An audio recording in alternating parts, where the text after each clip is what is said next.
Hello, I'm Michelle McKinney Hammond, and I am excited to be talking to you today about a few things that single people need to know. Let's start with our view of marriage. Marriage should not be a goal. It's good to have the desire for marriage, but not allow that desire to have you.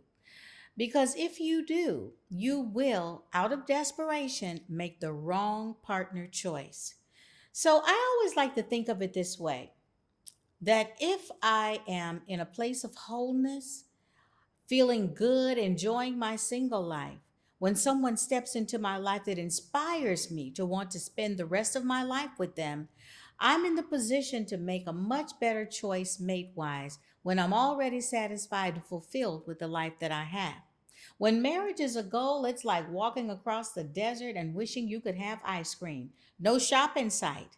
That's just a major setup for frustration.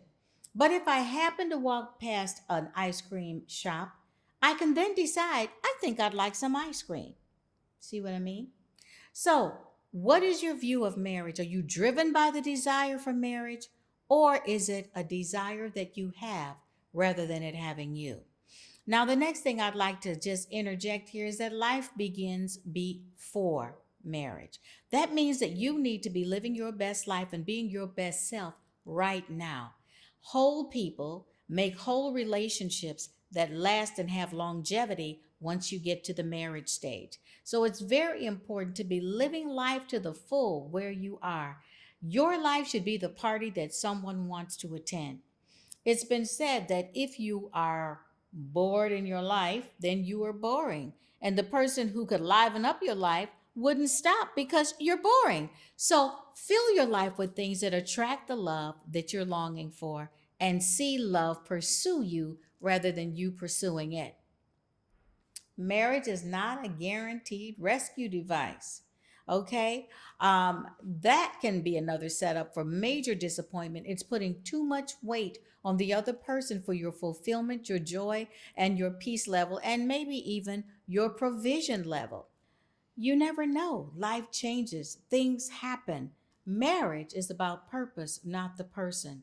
The hole in your heart is a purpose sized hole, not a person sized hole. When we marry, because we are completing the picture that God had in mind for kingdom purpose, come what may, we'll be able to sustain the storms of life together. But if you're looking at your partner as the one who's going to rescue you financially, emotionally, or even physically, this could create problems in the midst of your relationship when they fail to live up to your expectations that are not God's design.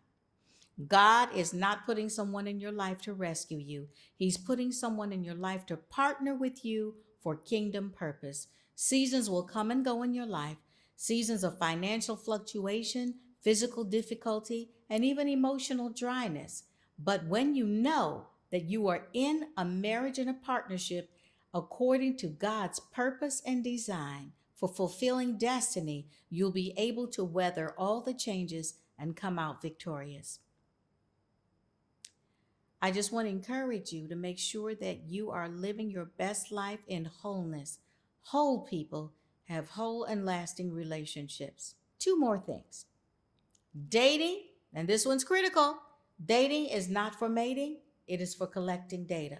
What type of data are you collecting? I always think of it as the three F's: fabric, fit, and finance. Is this person marriage material? What cloth are they cut from? That means you need to check out family, you need to check out friends. So many times I've heard, oh, I like them, but I don't like their friends. They're just like their friends when they're not with you. His family or her family is going to tell you a lot about that person, their interaction, the way they see their mother, the way they see their father, the way they talk about members of the opposite sex are all revealing things that you need to check out to know if this person is marriage material. What about the fit? Where is your life going? How do you see yourself in 5 years? What is the direction and goal and vision that you have? Are they complementary? Are you walking in the same direction? How can two walk together except they agree? And then finance. How expensive is this relationship? Is it costing you emotionally, spiritually? Is it causing you to compromise who you are? Is it causing you to suffer from self esteem issues, or is it an abusive relationship?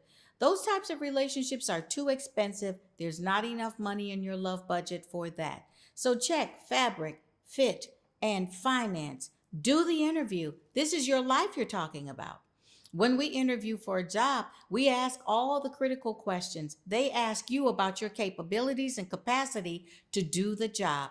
Don't expect a gallon of love from someone who only has pint capacity. Don't expect a gallon of ability of negotiating things in life when they've only got an ounce capacity. Now is the time to check out people's capacity and their qualifications to decide if they're qualified to be your life partner.